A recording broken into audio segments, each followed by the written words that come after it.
For some reason, I was never taught to wash my ass growing up.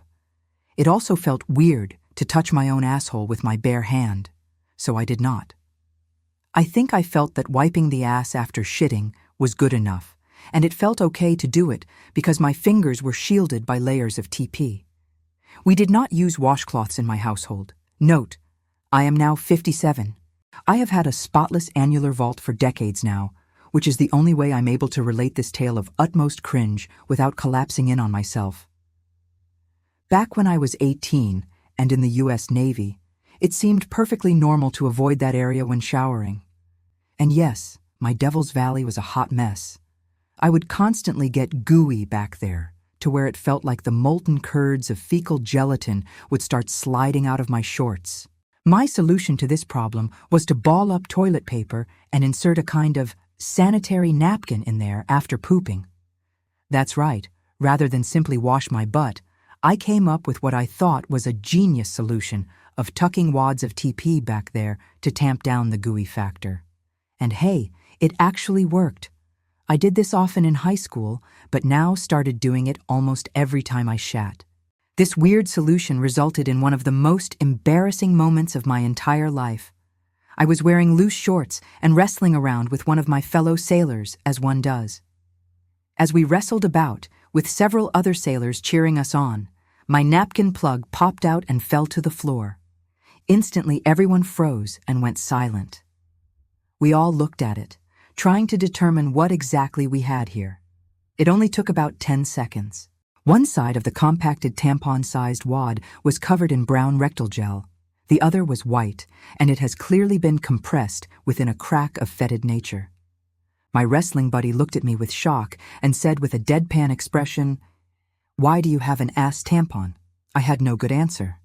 Lucky for me, this incident occurred while I was in radar school, so I only had to endure the jokes and nicknames for a few weeks before I transferred to another school. I kept stuffing napkins up there like normal, but made sure to wear snug-fitting jockey shorts at all times. Problem solved. Fast forward to a year later. Yes, folks, this gets even worse. We were stationed in Southeast Asia, a very hot and humid climate. My napkin plugs, made of cheap one-ply shipboard septic-friendly TP, would soak through with sweat and fecal curds, and I would have to replace them often. A hassle, but what else was one to do? Wash? Never occurred to me. I started to feel an itch back there. The itch was mildly uncomfortable at first, but over a couple weeks it became maddening.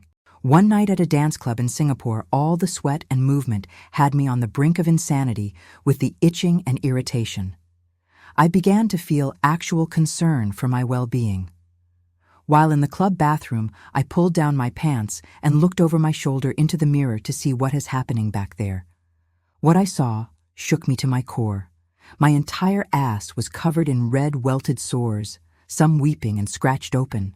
I looked like some kind of disease victim.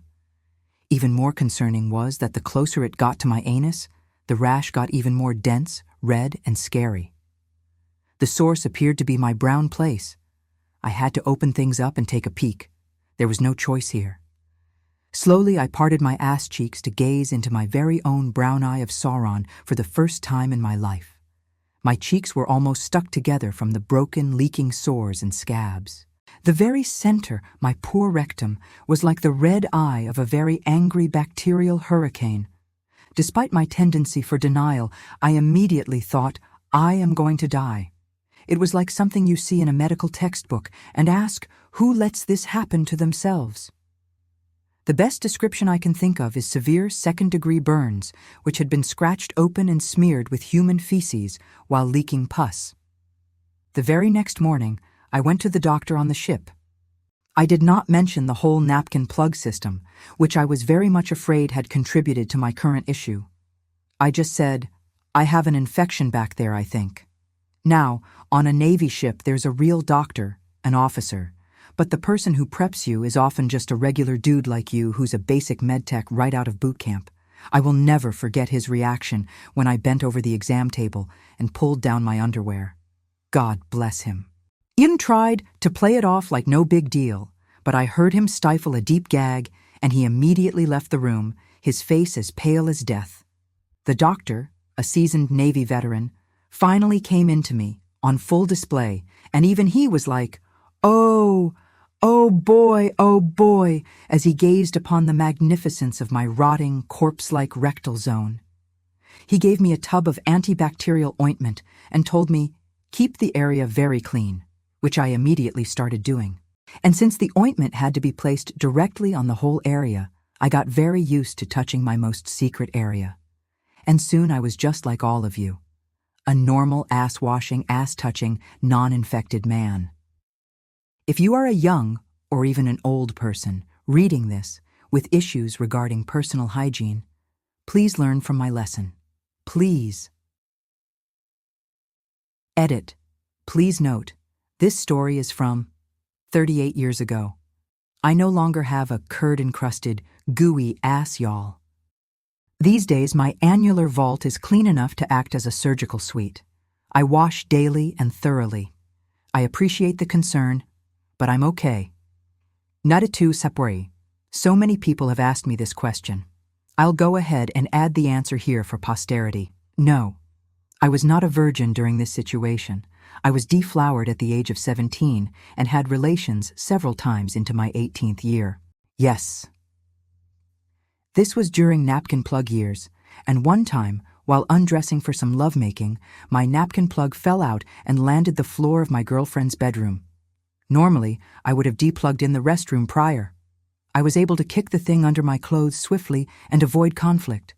Also, I'm still friends with that girlfriend. I realize that she is probably going to read this and experience a kind of waking nightmare. For that, I am sorry. Edit 3. May and people are asking, why did you still have so many fecal curds if you were wiping? Well, for one, I was doing a bad job wiping. For two, even a small fecal curd, when left swaddled within the nest of my annular hair, can be compressed and pancaked into a very large fecal footprint. If one is only wiping, not washing, these little nuggets tend to accumulate and get smeared into the matted hair. I never noticed any bad smells or was ever called out for it, and my friends at the time would 100% have told me if I stunk like shit. I also had a girlfriend who didst verily go down on me on more than one occasion, related to Edit 2 above, and nary a complaint was made. This is a testament to the effectiveness of the napkin plug system and perhaps to my genius